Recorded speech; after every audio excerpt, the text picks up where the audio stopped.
नमस्कार मित्रांनो, मुरांबा या मालिकेच्या 19 मार्चच्या भागात आपल्याला पाहायला मिळणार आहे.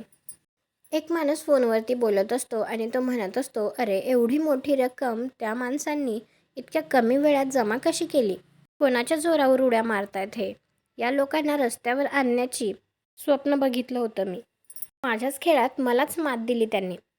इकडे रमा अक्षयला फोनवर बोलत असते. त्यावेळी ती म्हणत असते, माझ्या नवऱ्याने माझ्यासाठी एवढं सगळं केलं. सगळ्यात आधी मला त्याचेच आभार मानायचेत. तर अक्षय म्हणत असतो, मान की मग, मला छान मिठीत घे. तर रमा म्हणते, पण त्यासाठी तुम्हाला आधी घरी यावं लागेल.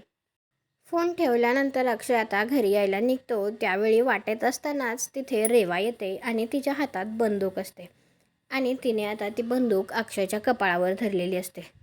तुम्हाला हा भाग कसा वाटला ते कॉमेंट करून नक्की सांगा. व्हिडिओला लाईक करा. आपल्या मराठी मालिका चॅनलला सबस्क्राईब करा. भेटू पुढील भागात.